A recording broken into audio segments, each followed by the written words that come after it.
आता आपण याचे कॅरेक्टरिस्टिक्स बघायचे. कॅरेक्टरिस्टिक्स ऑफ वेक्टर प्रॉडक्ट और क्रॉस प्रॉडक्ट. पहिले कॅरेक्टरिस्टिक तर आपल्याला अगोदरच्या आर्टिकलवरनं समजले. Vector product does not obey commutative law of multiplication. म्हणजे आपण आता बघितलं vector P cross vector Q आणि क्यू क्रॉस वेक्टर पी हे दोन्ही सेम नाहीत. ऑर्डर बदलले, वेक्टर सेम राहत नाहीत, म्हणजे वेक्टर इक्वल राहत नाहीत. म्हणजेच कम्युटेटिव्ह लॉ जो मल्टिप्लिकेशन मधला आहे तो ह्या वेक्टर प्रॉडक्टसाठी ओबे केला जात नाही. That is vector P cross vector Q is not equal to vector Q cross vector P. पण यासाठी काय लक्षात ठेवणार तुम्ही, तर मॅग्नेट्यूड सारखी आहेत. तुम्ही पी क्यू साइन थिटा लिहा किंवा क्यू पी साइन थिटा, हे सगळे नंबर्स आहेत. नंबर्सला डिरेक्शन नसते, मॅग्नेट्यूड आहे ते फक्त स्केलर क्वांटिटी आहे. म्हणजे magnitude of vector cross vector Q equal to magnitude of vector Q cross vector P. So this is the first characteristic. Second बघा, vector product obeys distributive law of multiplication. म्हणजे तुम्हाला कळालं असेल की first characteristic scalar product मध्ये ओबे होते, पण वेक्टर प्रॉडक्ट मध्ये ओबे होत नाही. What is about second, vector product obeys distributive law of multiplication. Scalar product मध्ये सुद्धा सेम आहे. Scalar product also obeys distributive law of multiplication. फक्त ही जी कॅरेक्टरिस्टिक आपण लिहिणार आहे इक्वेशन फॉर्म मध्ये, त्यात क्रॉस साइन महत्वाचा आहे आणि स्केलर मध्ये डॉट साइन महत्वाचं आहे. सो वेक्टर ए क्रॉस, इथं आपण डॉट घेतला होता,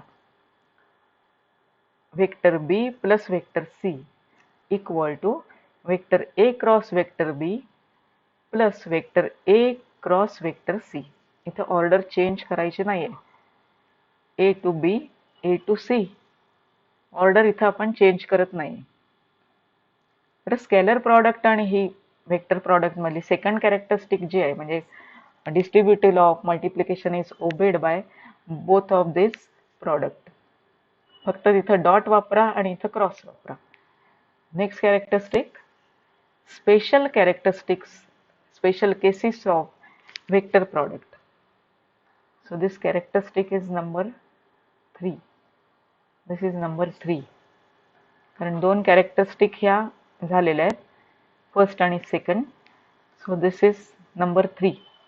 स्पेशल केसेस ऑफ क्रॉस किंवा वेक्टर प्रॉडक्ट. स्पेशल केसेस म्हणजे काय बघणार आहे आपण, जसं स्केलर मध्ये बघितल्या होत्या त्याच पद्धतीने. म्हणजे थीटाच्या व्हॅल्यूज ह्या वेगवेगळ्या घ्यायच्या, स्पेशल व्हॅल्यूज, आणि प्रॉडक्ट किती आहे तो सांगायचा. आता इथं तसंच आपण बघणार आहे. मॅग्नेट्यूडचा फॉर्म्युला लिहिलेला आहे इथं, magnitude of cross product equal to P Q sine theta. आता थीटा जर 0 असेल, if theta is 0, the two non zero vectors are parallel to each other.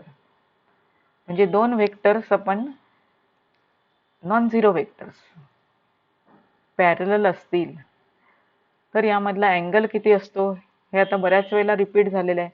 Angle theta is equal to 0 आणि अँटी पॅरलल असतील तर angle किती असतो, 180 degree.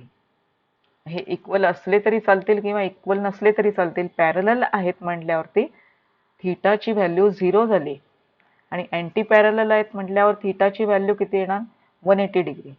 So if theta is equal to 0 degree, that is the two non-zero vectors are parallel to each other, then their vector product is zero vector. त्यांचा vector product 0 येत.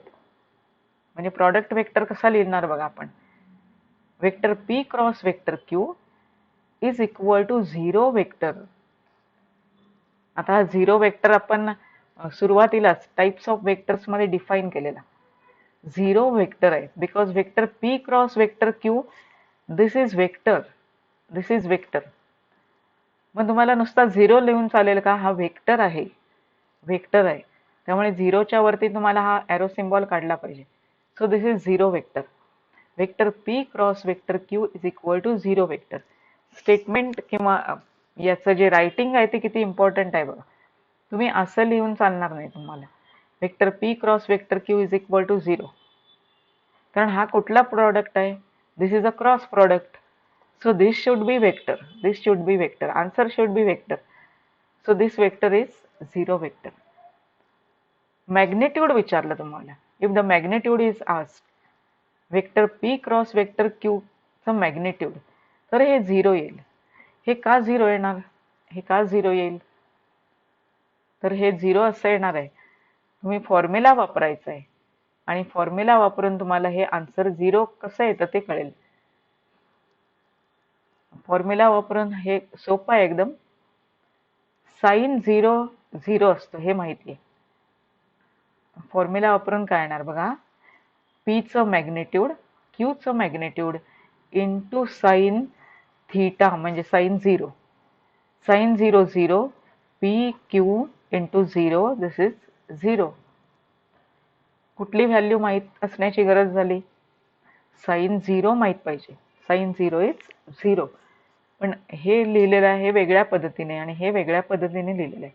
Vector P cross vector Q is 0 vector. Magnitude of vector P cross vector Q is 0. आता 180 मध्ये कसं लिहिता येईल बघा.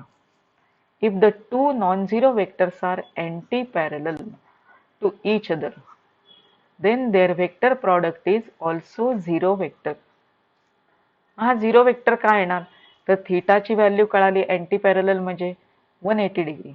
Sign 180 is again 0. So PQ into sine 180. Sine 180 0 झाला. Total product काय होणार? सगळा 0 होणार. But when this is vector product it is a 0 vector. When there is a magnitude of vector product, it is 0. Next case, if theta equal to 90 degree, if the two vectors are perpendicular to each other, vector P and vector Q, the angle between these two is 90 degree. राहिलेला किती असणार आहे? राहिलेला angle 360 मधनं 90 subtract करा म्हणजे राहिलेला angle मिळणार तुम्हाला. So this is 270. तर स्मॉलर अँगल म्हणजे हा, म्हणून इथं डेफिनेशन मध्ये स्मॉलर अँगलचं मेन्शन केलं होतं. आता तुम्हाला हे सोडवता येईल बघा. मॅग्निट्यूड काढलं इथं डायरेक्ट मॅग्निट्यूड, कारण हा 0 वेक्टर येणार नाहीये. मग असा वेक्टर की त्याचं मॅग्निट्यूड काय असेल ते सांगता येईल. So this is magnitude of vector P cross vector Q, PQ sine 90. आता साइन 90 ची व्हॅल्यू ही माहीत झालेली आहे 1 आहे. त्यामुळे आन्सर किती येणार? Magnitude of vector product is PQ. आणि जर तुम्हाला हे vector P cross vector Q असं लिहायचं असेल तर PQ into unit vector. So this unit vector is determined by right hand screw rule. पण मॅग्निट्यूड पाहिजे असेल तर P आणि Q चा प्रॉडक्ट घ्यायचा. अशी कॅरेक्टरिस्टिक हे लिहिता येते. Next one, the magnitude of vector product of two vectors is product of magnitudes of two vector. म्हणजे आता जी ही मेन्शन केली characteristic, magnitude of vector product is product of magnitudes of two vectors. तेच लिहिलेलं आहे. The magnitude of vector product of two vectors is product of magnitudes of two vectors. आता हे झालं 90 degree angle असेल त्यावेळेला. आणि पॅरलल अँटी पॅरललला काय मिळालं आपल्याला? पॅरलल आणि अँटी पॅरललला तर वेक्टर प्रॉडक्ट 0 मिळालाच, 0 वेक्टर. आणि त्या प्रॉडक्टचं मॅग्निट्यूड काय मिळालं? 0. मग इथं तुम्हाला लक्षात ठेवता येईल की स्केलर प्रॉडक्टमध्ये परपेंडिक्युलर असतात वेक्टर्स. स्केलर प्रॉडक्टमध्ये परपेंडिक्युलर असतात त्यावेळेला स्केलर प्रॉडक्ट 0 येतो. परपेंडिक्युलर वेक्टर्सचा स्केलर प्रॉडक्ट 0 येतो आणि यामध्ये काय येणार, पॅरलल वेक्टर्सचा cross product, parallel vectors cross product 0 येतो, पॅरलल वेक्टर्सचा क्रॉस प्रॉडक्ट 0 येतो. अँटी पॅरलल वेक्टर्सचा क्रॉस प्रॉडक्ट सुद्धा 0 येतो. पण 90 डिग्री असेल अँगल तर प्रॉडक्ट हा 0 येणार नाही. स्केलर प्रॉडक्ट मध्ये 90 डिग्रीला वेक्टर्स असतील तर तो 0 येतो. असे काही डिस्टिंग्विश पॉइंट्स पण बघता येतात या कॅरेक्टरिस्टिक वरून. Fourth characteristic, if vector P is equal to vector Q, म्हणजे दोन्ही वेक्टर्स काय झाले, same equal vectors. These are the two equal vectors. याला आपण इक्वल वेक्टर्स म्हणतो. इक्वल वेक्टर्स, इक्वल वेक्टर्स असतील तर क्रॉस प्रॉडक्ट कसा लिहितो आपण, vector P cross vector Q equal to vector P cross vector P और vector Q cross vector Q. दोन्ही सेम सेम असतील तर अँगल किती असणार त्यामधला, अँगल 0 असणार. अँगल 0 झाला तर प्रॉडक्ट काय मिळणार, 0 वेक्टर. म्हणजे मॅग्नेट्यूड काय झाला, मॅग्नेट्यूड 0 झाला. Magnitude is 0. Vector P cross vector P चं magnitude 0, vector Q cross vector Q चं मॅग्नेट्यूड 0.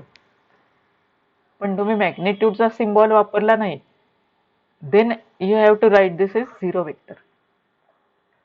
म्हणजे इथं कशावरनं काढलेलं आहे हे, vector P equal to vector Q, this implies that angle between them is 0 degree. म्हणून तर आन्सर हे आलं, सेम पॅरलल वेक्टर सारखं सेम आला आन्सर. जर दोन वेक्टर्स अपोजिट असतील, हे दिलेलं नाही आहे पण वेक्टर्स समजा अपोजिट असतील तर क्रॉस प्रॉडक्ट काय येणार, अपोजिट आहेत. अपोजिट आहेत म्हटल्यावरती दोघांमध्ये अँगल किती, 180 डिग्री. हे तुम्हाला टेक्स्टमध्ये दिलेलं नाही पण हे माहित पाहिजे. 180 degree. Again cross product is 0. Again cross product is 0 vector. Magnitude of these two is again 0. Next, vector product of rectangular unit vectors. Most important characteristics. Most important. Unit vectors से क्रॉस प्रोडक्ट घ्यायचे. Unit vectors कोणते आहेत, I J K, I cap, J cap, K cap. आता सुरुवातीला आपण same घेतले. Unit vector I cross unit vector I is equal to 0 येणार, कारण वरचा रूल आपण वापरला इथे. तसं जे क्रॉस जे आणि के क्रॉस के चा आन्सर सुद्धा 0 येणार. म्हणजे इथं थोडक्यात आपण काय घेतलंय, मॅग्नेट्यूड घेतलेलं आहे. त्यामुळे 0 वेक्टर हा 0 वेक्टर येणार. पण हे युनिट वेक्टर्स आहेत त्यामुळे आपण डायरेक्ट 0 लिहिलेलं आहे. आय क्रॉस जे असा जर घेतला, आय क्रॉस जे, तर याचा आन्सर मात्र 0 येणार नाही. याचा वेक्टर येणार आहे तो. फॉर्म्युल्यामध्ये ही व्हॅल्यू जर घातली, फॉर्म्युला कोणता आहे, फॉर्म्युला इथं आपण फॉर्म्युला लिहूया. Magnitude of first vector, magnitude of first vector into magnitude of second vector, second vector आहे जे, into sine of angle, I आणि जे मधला अँगल किती, 90 डिग्री. इथं तेच लिहिलेलं आहे same, into unit vector U cap. आता हे आपल्याला आन्सर हे काढता येतं पटकन.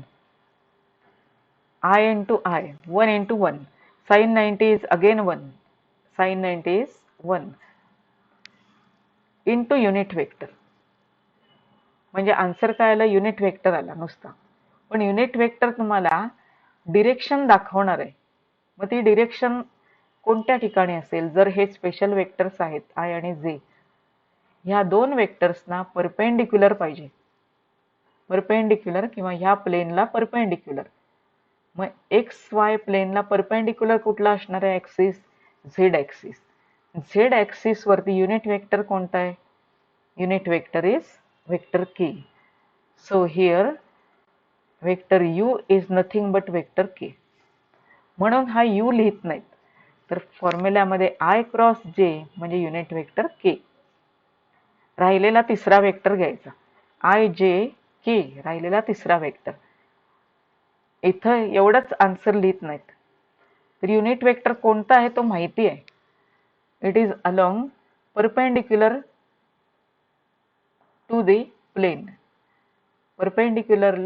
परपेंडिक्युलरवर असणार आणि त्या प्लेनला परपेंडिक्युलर. तर प्लेन माहीत झालेलं आहे. आय जेचं प्लेन म्हणजे कुठला? X Y plane. त्याला परपेंडिक्युलर काय असणार? Z axis. झेड ॲक्सिसवरचा युनिट वेक्टर काय झाला? के. म्हणून यूचा आन्सर आला, के आन्सर आला. So this answer is K.